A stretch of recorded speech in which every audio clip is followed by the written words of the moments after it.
Hi, welcome to One Word a Day. I'm Sophie, your pilot into the universe of Chinese. We are going to continue our exploration in one more Chinese character a day. I'm doing this summer short and sweet format of one single character a day. I hope I've been enjoying this short form. No, there's no yesterday anymore, and I break off the Markov chain I'm doing. Okay, so listen, 听, pronounced as 听.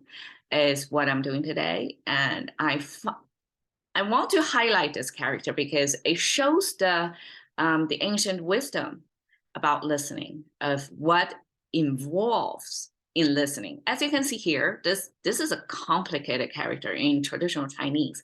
Simplified version, you only have this much. It's like really not much. Listening actually in contemporary Chinese, this is a mouth symbol, means somebody's speaking. And this is axe symbol, means somebody's working, it's chopping the wood, right? So you need to listen. This is the object of listen. So either listen to the verbal sound of things, like people are talking, or you listen to the action or doing, the surrounding happenings. And then that kind of is diminishing of the rich meanings embedded in the original Chinese character. You can see here, made up of four. So this is both left and right and top and down. This is four blocks pieced together, the concept of listening. By itself, you can see already it has two organs involved. It got the ear over here. 耳 is the ear, and 心 is the heart. So you already have these. And 耳 is an abstraction of this structure. That's a visible portion of 耳. Of course, it has an inner part, the sensors, the nerves of the part that's not depicted. Probably ancient language creators was not exactly aware of that either. But this is the visible, observable part of our ear, got eventually abstracted into this form. And heart is a simple super simplification of the anatomy of the heart. So heart in essence is a pump, right? So this is a chamber of a pump, and then as an input tube and an output tube. So blood coming in, blood goes out, right? And then it has a third tube to power the heart itself. So that's the simplest structure to depict what heart is. And I think that's a very a testimony to the language creativity and language creators' ingenuity, so to speak, that they capture the essence of that thing is. Because language is an abstraction process. So for us to, language users, to compress the meaning, they have to boil down to the essence of things. So this is the essence, and the essence, visually essence. Okay, so now we have two organs out of the way, and then there are two, like how you should listen. Like what does it mean to listen besides the organ, the mechanism of listen? Like what's the meaning of listen in a human sense? Okay, we have a truth in here, top corner. And you can see truth was kind of connected or merged with the heart symbol, that the top tubes of here kind of a merge over there of this two portion. They're plug in, connected, heart truth connected in over here. So truth came from truth itself. It's made up of four components. Gosh, okay, the top portion means change, because human figure right this way is a regular human figure, and then when it's flipped over, kind of a turn and flipping, then it start to look like that. It's a similar structure, two parts, two strokes, but it's not in its original form or position. This flipping is a language creator's way to show something is intended to create this flipping. Sometimes it means negation. It means it's no longer its original form. And in this case, original form was figure, human figure, look like this. Now it flipped over, it means a change of a human.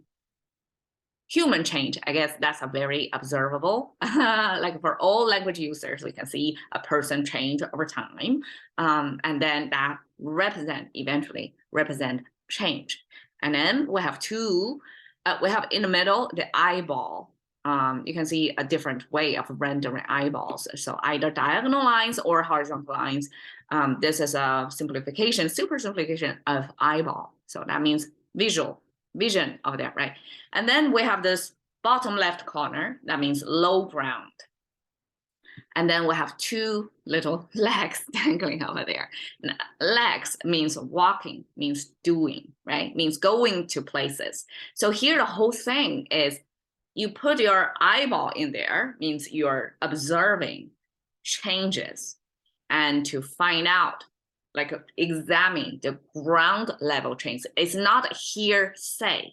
It's not somebody else telling you, but you are looking at the things as this, examining it with your own eyes, and especially observe changes over time and at a ground level. And then you carry out what you observe it to be. So that's basically the essence of truth seeking.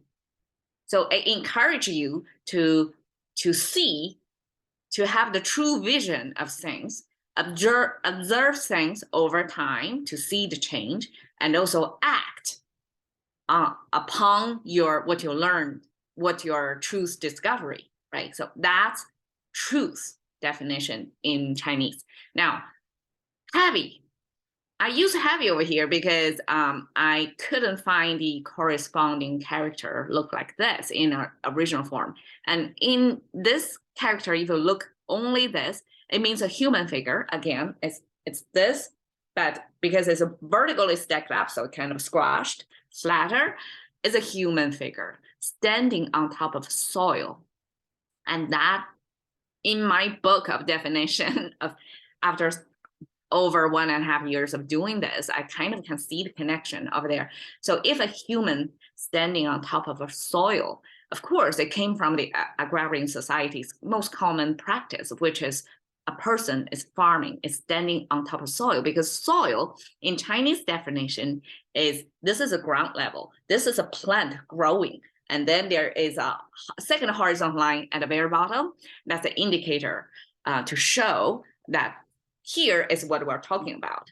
So what we're talking about, the definition of soil means plant growing, but it's below the surface or below the ground level. So it shows you the purpose of the soil, which is for the plant to grow, and also show you the location of soil, which is below the ground level.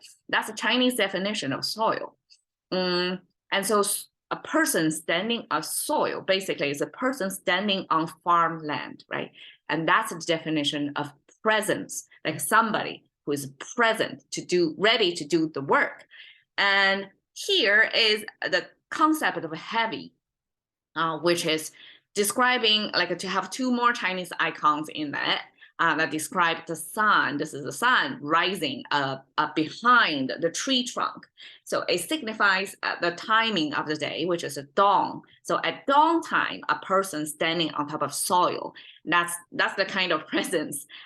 Eventually, this character means heavy. So I guess it kind of relate to you're starting a heavy labor day at the very beginning. So probably that's how people feel at the beginning of the work day, that you're standing on top of the soil ready to work, but the timing is only at the beginning of the day. So you kind of expect heavy work ahead of you. So that's how it gets heavy.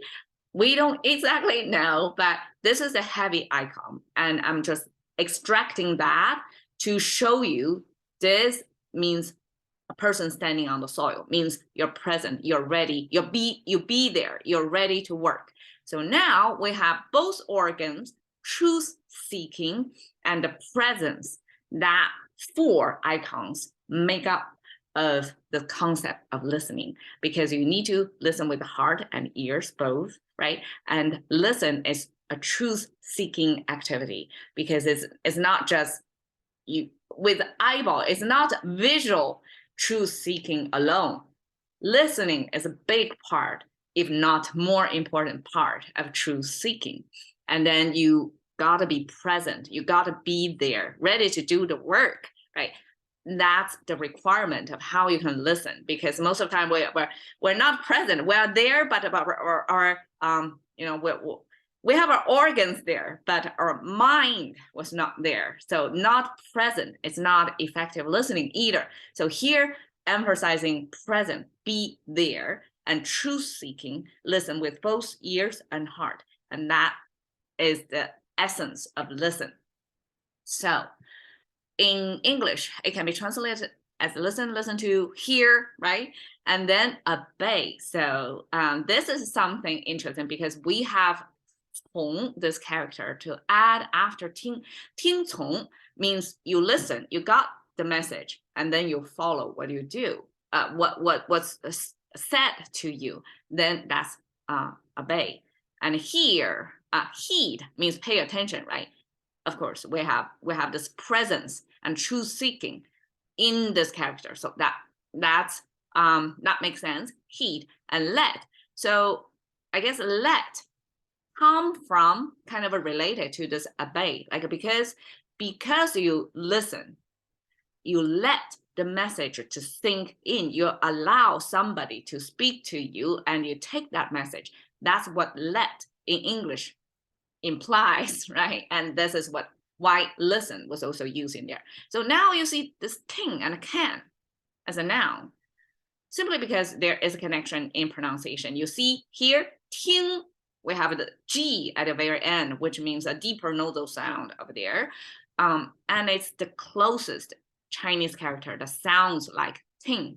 And this ting or can, when it was first imported to China, somebody make this connection of the sound connection and translate with ting, even if it doesn't have anything to do with listen anymore. But in the context, when Chinese see this character used as a unit of measurement, as a count of cans or tings, we understand this is nothing, has nothing to do with listen, its original meaning, but it's an imported translation of this ting character because of the sound connection. So truth hearing is how I would boil it down. If define listen with only two English concepts, then it's the truth hearing. That's listen.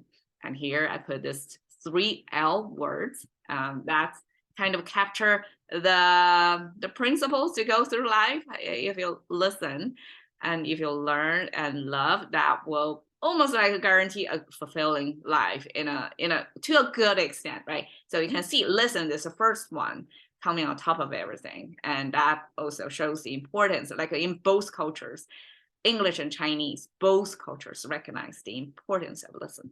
Okay, thanks for listening to me, Cash into the Currency of Thinking by One Word a Day with Sophie. See you another day.